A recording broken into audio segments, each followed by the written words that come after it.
I want to thank you for being a part of the conversation. Let's do some pod crashing. Episode number 302 is with Dana Schwartz from the podcast Very Special Episodes. Hi, how are you? Thank you so much for having me. Absolutely. I mean, come on, everything that you touch with a podcast just grows into conversations outside of the podcast world. And here you go again with another one. That's what I'm hoping for. The thing I love about this podcast, which is called Very Special Episodes, is that every single episode will make you say, this should be a movie. It's right. The perfect podcast where if you're at a boring dinner party and you run out of things to say, you can just turn to the, tax accountant next to you and say, I just heard the craziest story on this podcast. And you'll have plenty to talk about for the next hour and a half. Yeah, because, doesn't research show that all you need to do to get a conversation started is just know a little bit about it, because everybody else then brings their side of the story in? Oh, I haven't heard that. I love that. That's totally right. And this right here is such a conversation starter. It's one of those where you go, you're not going to believe what I heard while I was on my way over here today. A young Mark Twain and a bar fight. What? It sounds like a bad joke about ready to be shared. Yeah. I know. An author walks into a bar, but it's truly a fascinating story. Basically, Mark Twain was in this bar fight. I don't want to give away the story, but he was forced to flee, winds up in gold country, and here's the story that will ultimately change his life and the course of American literature. It's a story stranger than anything out of a Mark Twain book. It's just absolutely fascinating. And on the way, we have episodes on the way. Anything with Mark Twain is an interesting story because, the man was just so open with his writing. And plus, a lot of people don't realize that he was one of the first ones to have a machine take down his words instead of a secretary. And the secretary had to take his words and then put them in books. He wasn't physically sitting there because these ideas were just going through his head at all times. He would have been the first podcaster. Wouldn't that be? Oh, that's so true. That is so true. He seems to be that type of person. He did. He collected stories and put them in fiction. And we're just trying to do that justice by collecting stories and putting them in podcast episodes. Where did the idea come from to be able to do this? Because, this isn't just you alone working on this. You've got yourself a team now. That's true. So I am the host of this podcast called Noble Blood, which tells stories, like little known stories about royals from history. And I've worked with Jason English, who's this incredible producer at iHeartRadio. And I think he probably knew that from my work on Noble Blood that I love weird, unusual stories from history. And so he brought me into this incredible team. It's Jason English. And my amazing co-host, Zarin. And each week we dive into super well-researched, stranger than fiction stories. So it is absolutely a team effort. And each story has required so much research and energy to make sure we get it exactly right. Like the first episode where we tell the story of how on the last day of filming in Nova Scotia, the film Titanic, the big James Cameron blockbuster, someone laced the chowder that they had for lunch that day with PCP. What? Oh my God. We still don't know who did it, but the entire cast and crew, it was basically a mass poisoning event. They had no idea what was happening as sort of members of the crew suddenly stopped being able to work. Eventually, they all had to go to the hospital to try to figure out what was happening. It's crazier than almost anything that happens in that movie. See, now you make me want to see a documentary on something like this. Yeah. Instead, I can just offer you an episode of a podcast. When you do the podcast, do you envision us on this side? Because your subjects really are about things that really get our attention and take us to areas like a book does. I just love being able to tell stories. I think it might be because being a writer is so isolating. I spend months just behind the desk working on a book, that when I hear a story that makes me want to go into the next room and interrupt my husband and say, you'll never believe what I just heard, or text a friend, I found out the craziest thing. Those are the stories I love, the ones that make me want to connect with people. And that's kind of the amazing thing about this podcast. Again, it's very special episodes. And I think secretly what's so special about it is even though you'll listen to them alone, they'll make you want to talk to everyone you encounter on the street just to tell them these stories. What it does is it inspires me to do show prep before I go out into the community, because I don't want to go out there and be just a bump on a log. I want to be able to be prepared for, people are getting ready for the Super Bowl. They're getting whatever they can as an armchair quarterback. The same is true when it comes to just having general information about a conversation so you can fit in. Absolutely. I mean, the art of conversation, some people are just like naturally gifted at it. I think it's a reflection of my personality that I do best when I'm reading scripts behind a microphone. But what I love about this podcast is it just makes you ready for anything, whatever type of person you interact with, whether they're a movie buff, so you can tell them the Titanic story, a literature buff, and you have a Mark Twain story in your pocket, whether they love moon rocks. We have a story coming up from about NASA. The secret underground world of NASA's secret agents and the international moon rock trade. Which freaks me out because I'm such a big NASA fan. I never even thought about that, being an underground world with the moon rocks, because what value do they really have to the normal person? I know, that's the crazy thing, though, except people really want them. I guess just symbolically.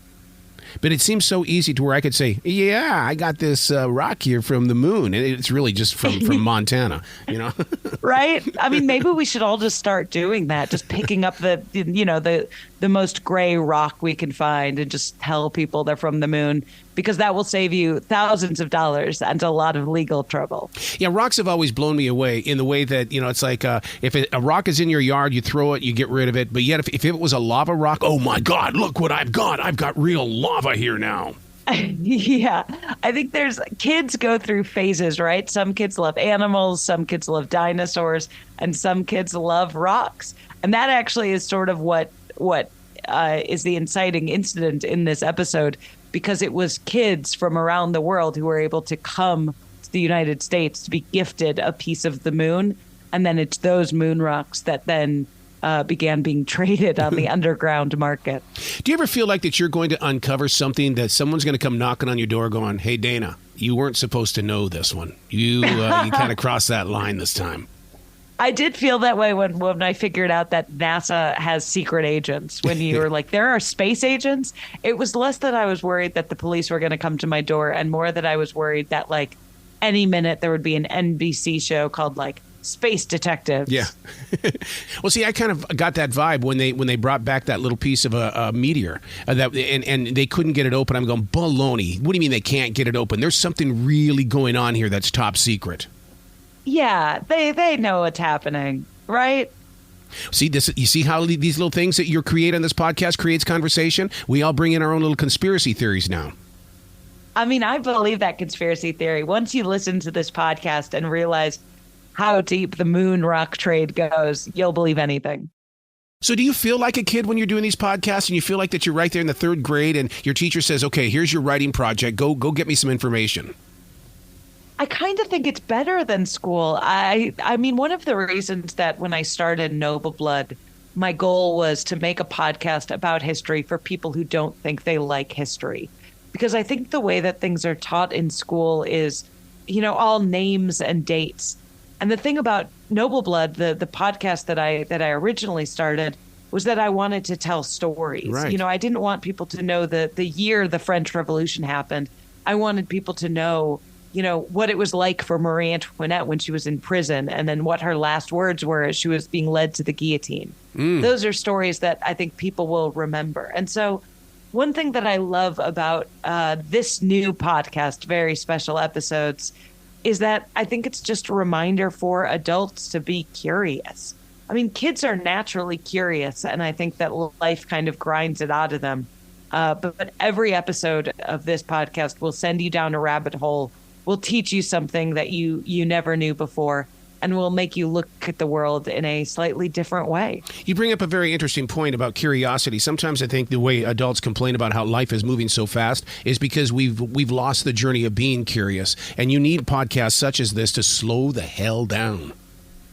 I think so, too. I think it's really important. Like, I am totally someone who needs quiet time. And I think if you're, meditating and being zen, that's great. But so often I find myself like watching TV also on my computer, also on my phone, 3 screens going at once.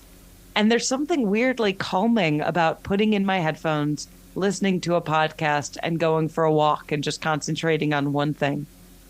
When you're watching television and all of these TV shows are now featuring podcasters, do you ever just sit there and shake your head from side to side saying, it doesn't work that way? God, it just doesn't work that way. Yeah. Mostly it's that there's a lot more money involved for whatever they're doing. They're like going on these elaborate research trips, and I'm like, that must be nice. So one of your stories, a 90s Hollywood mystery involving Canadian cops? Really? The Canadian Mounties, huh?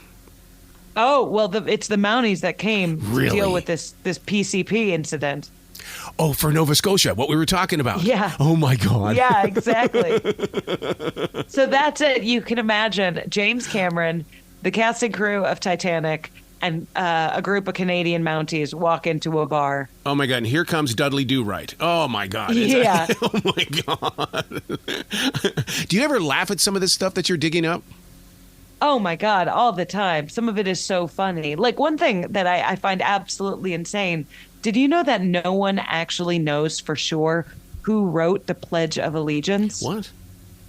Wow. It was actually the Pledge of Allegiance, the thing that kids, across the country say with their hand on their heart every day, was actually came about because a struggling magazine had a plan to sell flags to schools. And it was a struggling middle-aged writer who claims that he came up with the Pledge of Allegiance. But the real story, leave it a little more complicated. How did you find information like that? You had to do. It's more than just going to Google. Yeah, it's a lot of reading and researching. And I'm lucky enough with iHeartRadio that we have an incredible team of researchers and fact checkers to make sure that what we're talking about is 100% accurate, even when you won't believe it. Man, I'm jealous of you having that team of researchers, because when I have to do my show prep and stuff, for the next week, I begin on a Wednesday night. So I'm 7 days in advance for everything. And it's just so, man. Oh, my God. Oh, because I have to be prepped, man.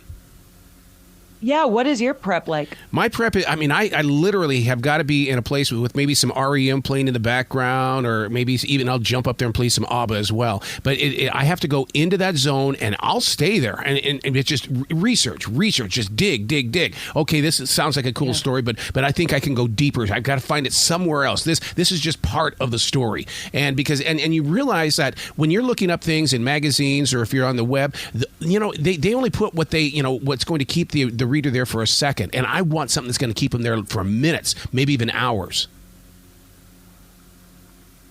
You're speaking my language. That's exactly what I do, and the things that I love. So, do you sit? Do you get to physically be a part of that prep with a writing instrument and a tablet? I've got words all around me right now because the thing is to be prepared, have a net, be ready to start, having a conversation. When it comes to my research, I feel like so much of it is digital. I have 1,000 tabs open on my computer. Like, my computer is wheezing like an old man. I'm really putting it through its paces. But I, especially with Noble Blood, because most of that is, history that's hundreds of years old. One of my favorite research tools is just going to archived books. The internet has incredible access and resources when it comes to books from the 1800s that have been scanned onto Google. And so if I'm telling a story, about the 17 or 1800s, a thing that I love to do is go directly to newspapers and books from that era to read about how people were talking about it at the time. Oh, my God. Just digging in. That's the kind of stuff that inspires me. Speaking of noble stories, was the most recent thing with Kate going to be a noble story? Because, that's a mystery. Nobody really knows what's been going on. It really is a mystery. Although I will say with Noble Blood, I do tend to gravitate towards stories that are a little older so that I can add a little historical perspective. But in a few years, once we kind of know what's happening and once we kind of get the full story and the context around it, if I'm still making a podcast, that is absolutely something I'll talk about because, it's kind of crazy, right? Yeah, because, I don't want to second guess anything. I also want to give them their total privacy, but it's still one of those mysterious things. definitely mysterious. And you're right. She's a even though she's a public person, she is still an individual. And that's sort of the interesting dichotomy that I run into a lot with noble blood, with historical royals. I think one of the reasons they fascinate me so much is because when you get a title, you have a lot of privilege, but you lose a lot of the rights of being a private individual. How are you keeping your different podcast personalities in their own corners? Do you have to a certain, like a Monday is a Royal Nobles, is a Tuesday then is going to be the very special episodes? Because when you're running many different podcasts, you got to flip personalities. I absolutely do. I think it's mostly that I just go into I record my podcast in a little closet in the back of my office. Nice. And I think whatever day I have to whatever podcast I'm working on that day, I just try to shut out the rest of the world, open that script, close the curtain, and get in the zone. No distractions, phone in the other room, internet off, and just try to be in the moment. All right. Now, because I produce as well, so I've got to ask you the question: when do you go all the way, or because we don't speak a smooth way the entire time? Do you just go pick up and then you write down the number where the person on the other side is going to do the edit, or how do you do this? Oh yeah, I mess up constantly. Me too. I try to do it as smoothly as I can, but no, I'm always messing up. Or my cat is scratching at my door and coming in. My poor editors. I mean, it's the amazing team at iHeart. But I think they've gotten used to me because I've been doing Noble Blood now for coming up on 4 years. And so I think they've gotten very used to the rhythm of my mistakes. Now, how many episodes are you going to be doing with very special episodes? I mean, is this going to be an ongoing thing, or is this just seasonal? Very special episodes is just 12, if you could believe it, very special episodes. Yeah. Each individual stories, spanning the 1800s to Soviet Russia to present day, but just 12 episodes for now. But we might do more down the line. What's great about this podcast is the only thing that qualifies something to be a very special episode is if it makes us sit up and take notice. Yeah. So there's no shortage of future episodes. One of the episodes is going to be about Spider-Man on Broadway. I heard nothing but bad things about that, or I read things about that, but you guys give it a big kind of a spin. Well, yeah, I have a lot of respect for anyone, and please forgive the pun, who wants to take a big swing, as it were. I think what was kind of great about the Spider-Man musical is that they had these massive ambitions. And even though those ambitions arguably could not be realized, and as we get into in the episode, it went millions of dollars over budget and led to some pretty severe injuries among the cast, there's something very inspiring about people who aim that high with their artistic visions. See, I always thought that it was like Phantom of the Opera, that that something was going on inside that theater, and it was not supposed to be happening. And so, once again, that's a conspiracy theory, but it just wasn't supposed to happen.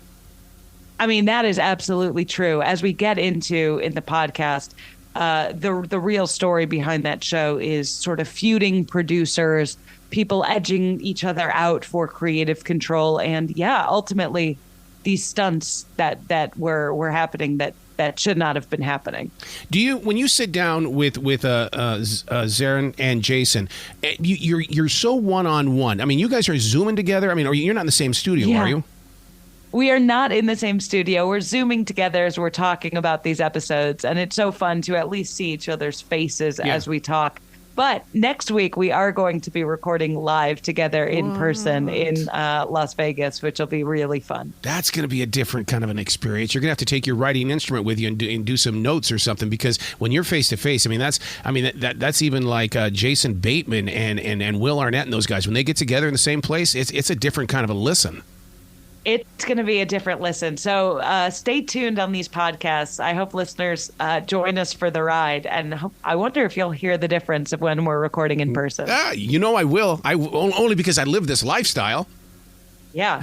Where can they go to find out more information about you? Because you're not just a podcaster.